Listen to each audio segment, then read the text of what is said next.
El Silmarillion es la obra maestra de Tolkien. En ella se narra toda la cronología de su mundo fantástico, desde el origen de los Ainur y Arda, pasando por la edad de las lámparas, la edad de los árboles y las 3 edades del sol.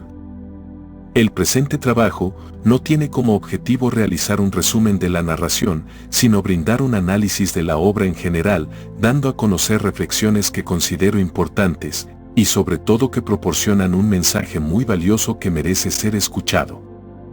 Soy consciente de que muchos ya consideran a El Silmarillion como el mejor libro de fantasía jamás creado, y pretendo que, con este trabajo, esa opinión se vea fortificada. Es importante destacar que habrá muchos spoilers de la trama, por lo que, si no has leído todavía la obra y no deseas conocer detalles de la misma, mi recomendación es no continuar con este video. Por el contrario, si ya leíste el libro, o bien, no tienes problema en que se revelen cuestiones de la historia, este video es para ti. El Silmarillion está dividido en 5 partes: el Ainulindale, el Valacuenta, el Cuenta Silmarillion, Akal-a-Bet, y finalmente, de los Anillos de Poder y la Tercera Edad. Para cada una de esas partes habrá un análisis, por lo que la duración de este trabajo no será precisamente corta. Sin más dilación, comencemos.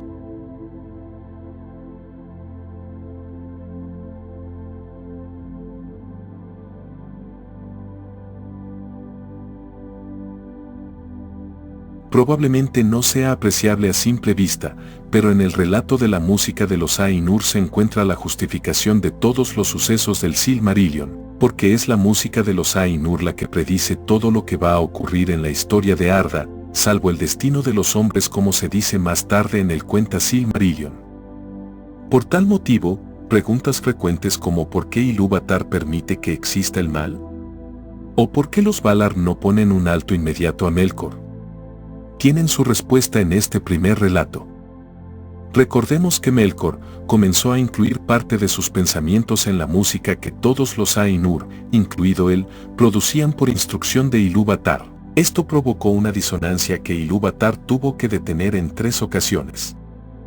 Posteriormente, se menciona en el relato que dijo lo siguiente: Entonces Ilúvatar habló, y dijo: Poderosos son los Ainur, y entre ellos el más poderoso es Melkor. Pero sepan él y todos los Ainur que yo soy Ilúvatar, os mostraré las cosas que habéis cantado y así veréis que habéis hecho.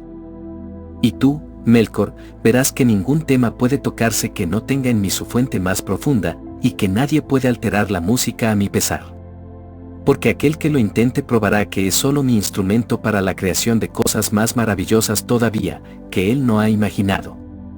Claramente se está diciendo que Melkor no puede alterar lo que Ilúvatar ha preestablecido, y que si lo intenta solo se percatará de que ha creado cosas más maravillosas que desde luego Ilúvatar ya ha previsto. A esto tenemos que añadir lo que más tarde diría Ilúvatar a Ulmo. E Ilúvatar habló a Ulmo, y dijo: ¿No ves cómo aquí, en este pequeño reino de los abismos del tiempo, Melkor ha declarado la guerra contra tu provincia? Ha concebido un frío crudo e inmoderado, y sin embargo no ha destruido la belleza de tus fuentes, ni la de tus claros estanques. Contempla la nieve y la astuta obra de la escarcha. Melkor ha concebido calores y fuegos sin restricción, y no ha podido marchitar tu deseo ni ahogar por completo la música del mar. Contempla más bien la altura y la gloria de las nubes, y las nieblas siempre cambiantes. Y escucha la caída de la lluvia sobre la tierra. Y en estas nubes eres llevado cerca de Mangoe, tu amigo, a quien amas. Respondió entonces Ulmo: En verdad, mi corazón no había imaginado que el agua llegara a ser tan hermosa, ni mis pensamientos secretos habían concebido el copo de nieve, ni había nada en mi música que contuviese la caída de la lluvia. Iré en busca de Mangoe, y juntos haremos melodías que serán tu eterno deleite. Y Mangoe y Ulmo fueron desde el principio aliados, y en todo cumplieron con fidelidad los propósitos de Ilúvatar. Se puede apreciar que Melkor, al intentar destruir el agua, a través de frío y calor, no logró sino crear la nieve y la lluvia, 2 entidades que maravillan a Ulmo y que él no habría podido concebir solo. Se interpreta a través de estos textos que la disonancia de Melkor en la música es equivalente a sus acciones maliciosas que han perturbado a Arda, sus males, y que dichas acciones no han hecho sino perfeccionar creaciones preestablecidas, como la lluvia producto del calor o nieve producto del frío. Si se me permite esta interpretación, se podría decir incluso que es gracias a la existencia del mal de Melkor que la música de los Ainur se ha diversificado y, en consecuencia, que el mundo se ha visto complementado, como si su maldad fuera necesaria para terminar de embellecer el mundo. Pues no hay nada más bello que el presenciar cómo sus acciones son incapaces de alterar lo que está establecido, e inevitablemente sus designios terminan fracasando, prevaleciendo el orden global. Otra cuestión a favor de esta afirmación es lo que comenta Mangoe en el Cuenta Silmarillion. Y dijeron los Vanyar, que vigilaron junto con los Valar, que cuando los mensajeros comunicaron las respuestas de Fëanor a los heraldos, Mangoe lloró y agachó la cabeza. Pero ante las últimas palabras de Fëanor, que cuando menos las proezas de los Noldor vivirían por siempre en canciones, levantó la cabeza como quien escucha una voz lejana y dijo, así sea. Caras se pagarán esas canciones, pero buena será la compra. Pues no hay otro precio. Así, pues, como Eru dijo, no antes de concebida llegará a Ea, la belleza, y bueno será que haya habido mal. Sin embargo, Mandos dijo, con todo, seguirá siendo el mal. Fëanor no tardará mucho en comparecer ante mí. Previamente se dice. Entonces muchos se lamentaron, pero Fëanor endureció su corazón y dijo, hemos hecho un juramento y no a la ligera. Lo mantendremos. Se nos amenaza con muchos males y no es el menor de ellos la cobardía, pero hay algo que no se dijo, que padezcamos hoy de cobardía, de pusilanimidad o de miedo a la pusilanimidad. Por tanto os digo que seguiremos adelante, y este destino pronostico, que los hechos que hagamos serán temas de muchas canciones hasta los últimos días de Arda. En esta parte del relato, se le están comunicando a Mangoe las palabras de Fëanor después de que Mandos realizó el comunicado de su sentencia, la maldición de Mandos. Se puede pensar que Mangoe estaba molesto al declarar que caras se pagarán esas canciones, pero es claro que no es así, pues posteriormente comenta que no existe otro precio y que será bueno que haya habido mal. Se menciona que se levantó como si escuchara una voz lejana, la voluntad de Ilúvatar, se presume, y, por tanto, una mejor manera de interpretar sus palabras es que él está descubriendo a través de la sabiduría de Ilúvatar que el mal es necesario en el mundo para que haya buenas proezas, pues sin él, esas proezas no tienen sabor, no tienen gloria, y no valen lo mismo en su ausencia. Por tanto, Fëanor logrará el renombre de sus canciones, pero solo gracias a la maldad de Morgoth es que se cantarán con vigor, pues no hay mayor vigor que el recuerdo de haber derrotado al enemigo. Mandos finaliza diciendo que, sin embargo, ese mal, aunque complemento de la gloria, provocará también el deceso de los grandes guerreros, sean elfos u hombres, pero como se verá en el análisis del Valacuenta, en el mundo de Tolkien nadie muere realmente. En conclusión, el mal existe porque es parte de la música y se manifiesta por medio de una disonancia. Sin esa disonancia, la música no estaría completa, ni tampoco sería diversa. En la vida de Arda, toda la experiencia quedaría incompleta sin la presencia de Melkor, pues además de la alegría y el vigor, debe existir también la tristeza y el miedo, sin los cuales jamás podría percibirse la existencia de manera completa. Eso es lo que planeó Ilúvatar. Pero siempre que la disonancia se hace pronunciada, es decir, el mal comienza a dominar, Ilúvatar y solo Ilúvatar detiene la música para reiniciarla. Esto es aventurado de mencionar, pero es posible que la caída de Morgoth, la caída de Númenor y la caída de Sauron sean la representación de las tres interrupciones que Ilúvatar puso al mal, la primera permitiendo que Eärendil llegara a Valinor, la segunda hundiendo la isla de Númenor y la tercera permitiendo que se destruyera el anillo único. Los Valar pueden luchar contra el mal y a menudo vencerle, pero siempre Ilúvatar ha estado detrás de esas acciones, siendo él quien realmente orquestó o garantizó la victoria.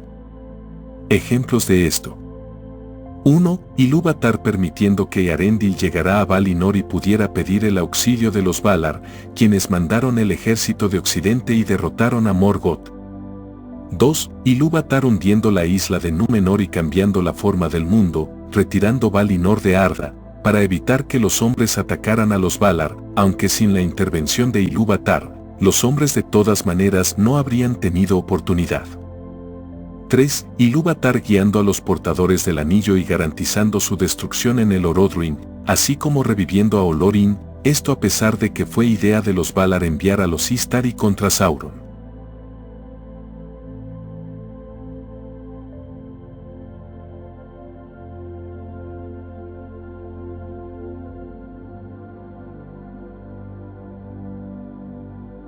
En el relato de los Valar y los Maiar, y en general a lo largo del Silmarillion, es posible que se nos diga todo lo que tenemos que saber acerca de la naturaleza de lo inmortal y de lo mortal, y si no es así, en El Señor de los Anillos podemos tener también pistas muy útiles.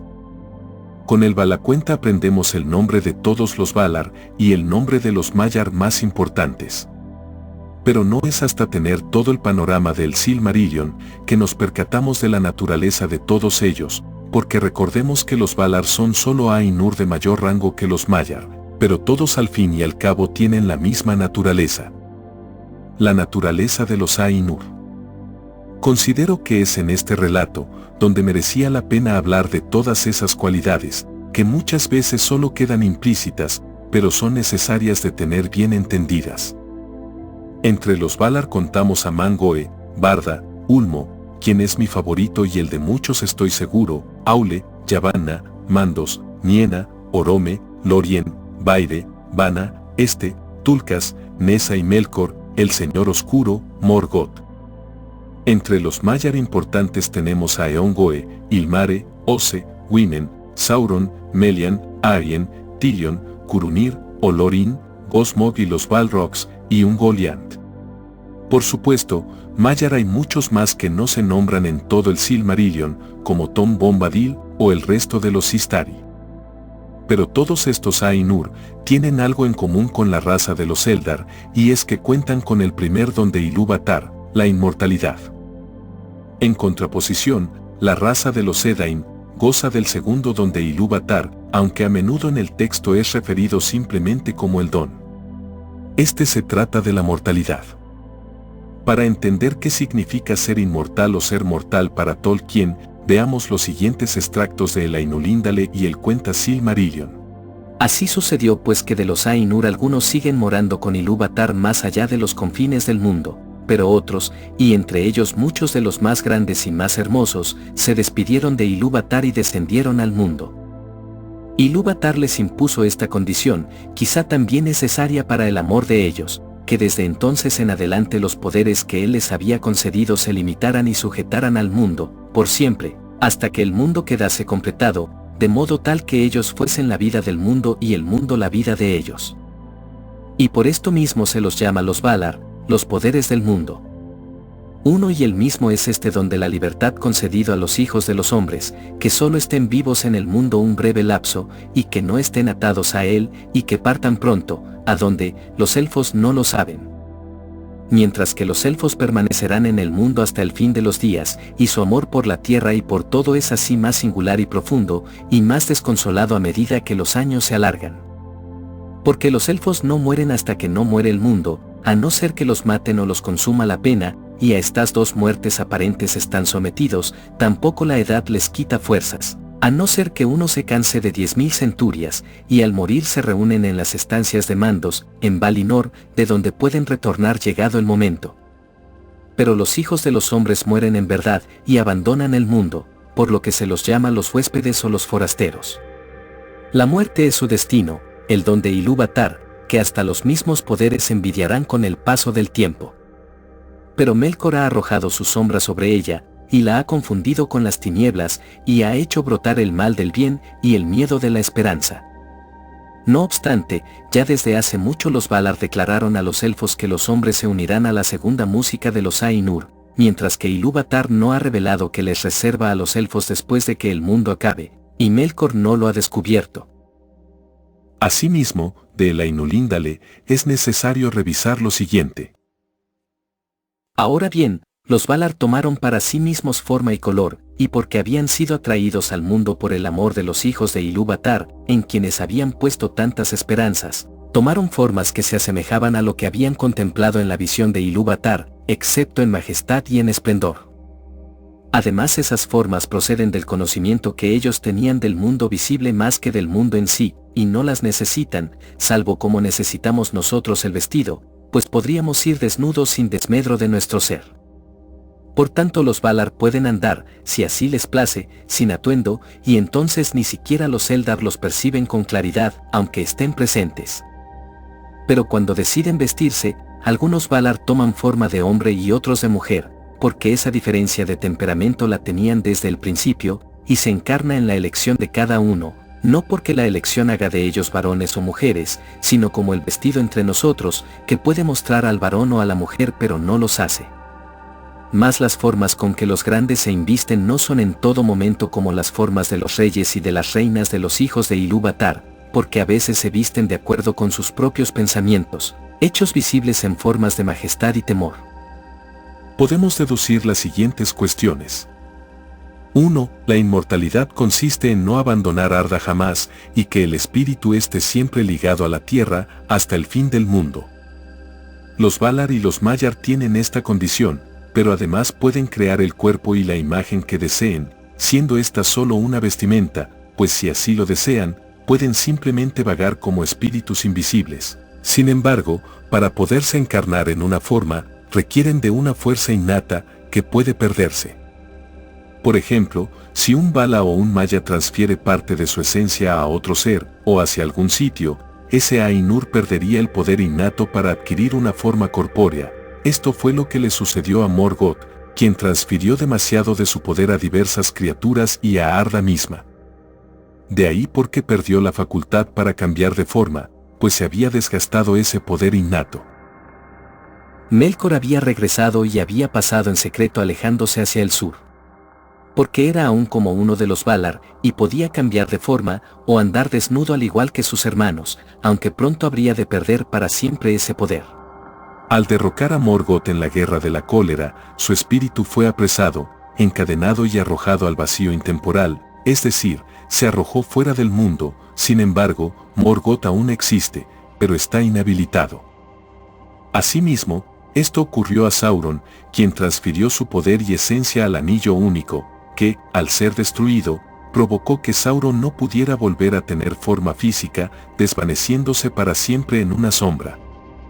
Cabe destacar que mucho antes, Huan y Lúthien amenazaron a Sauron con destruir su forma física en Tol Ingaroth, pero esto no ocurrió, pues el hechicero le cedió el control de la fortaleza de Finrod Felagund. Posteriormente, en la caída de Númenor, Sauron se hundió con la ciudad, y después de ello perdió la facultad de tener un cuerpo bello, mismo que utilizó para engañar a Ar-Pharazôn y los Númenóreanos, y que previo usó para engañar a los elfos de Eregion, dándose el nombre de Annatar, el Señor de los Dones. Posteriormente, cuando Isildur cortó el Anillo Único de la mano de Sauron en la Guerra de la Última Alianza, provocó que Sauron perdiera por largo tiempo esa capacidad de materializarse, pero no fue hasta que el Anillo Único fue destruido que perdió para siempre esta habilidad.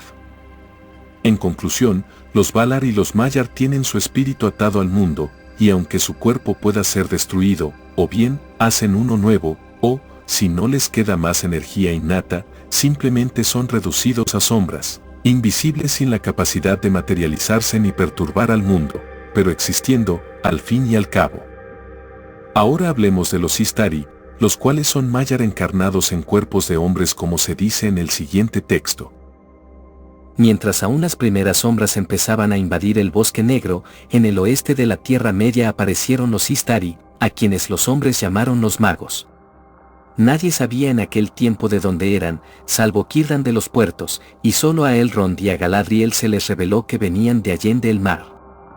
Pero luego se dijo entre los elfos que eran mensajeros enviados por los señores del occidente para contrarrestar el poder de Sauron, si éste despertaba de nuevo, y para incitar a los elfos y a los hombres y a todas las criaturas vivientes de buena voluntad a que emprendiesen valerosas hazañas.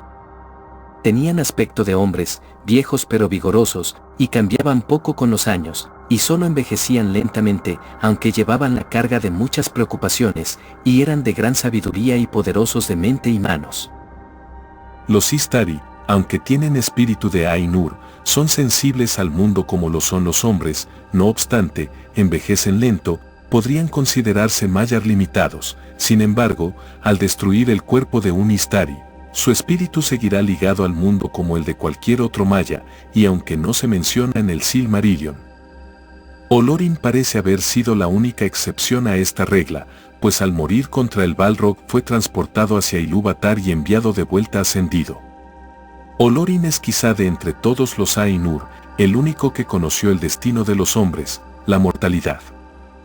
Pero su compañero Istari, el malvado Curunir, no tuvo esa suerte, pues al ser destruido su cuerpo, se le fue negada la tierra de Valinor y posteriormente desapareció, compartiendo destino con su amigo Sauron. Probablemente deambulan por la Tierra Media como espíritus impotentes e invisibles.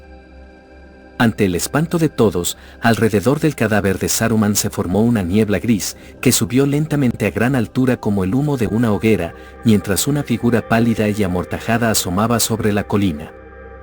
Vaciló un instante, de cara al poniente, pero una ráfaga de viento sopló desde el oeste, y la figura se dobló, y con un suspiro se deshizo en nada. Finalmente, la cualidad de lo inmortal también la poseen los elfos, pues ellos también están ligados al mundo, y aunque su cuerpo sea destruido, sus espíritus van a las estancias de Mandos, donde permanecerán hasta el fin del mundo. Tolkien manifiesta que es desconocido a dónde irán una vez que el mundo se termine. Como diferencia notable, los elfos no pueden cambiar su forma física, solo poseen un cuerpo durante toda su existencia, y para abandonar ese cuerpo, o bien, debe ser destruido físicamente, o bien deben poseer una voluntad fuerte para dejarlo atrás, como hizo Lúthien. Pero, en cualquier caso, nadie puede abandonar las estancias de Mandos, salvo las contadas excepciones como Finrod Felagund, como se da a entender en el texto, Lúthien y Glorfindel. 2. La mortalidad consiste en no estar atado al mundo y tener la capacidad de forjar un destino propio, más allá de lo previsto por la música de los Ainur.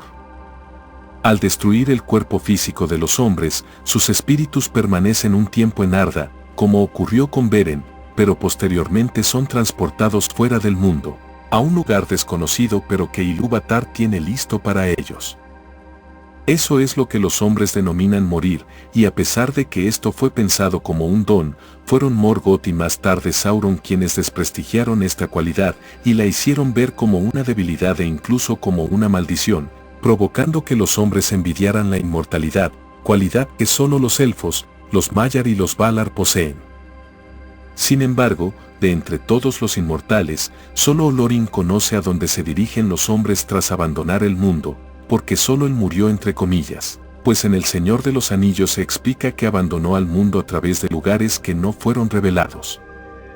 Pero esto fue un caso excepcional, pues Ilúvatar intervino directamente en esta cuestión. En resumen, nadie muere realmente, la inmortalidad consiste en permanecer ligado al mundo, aunque el cuerpo sea destruido, y la mortalidad en abandonarlo, pero ningún espíritu desaparece como tal del universo.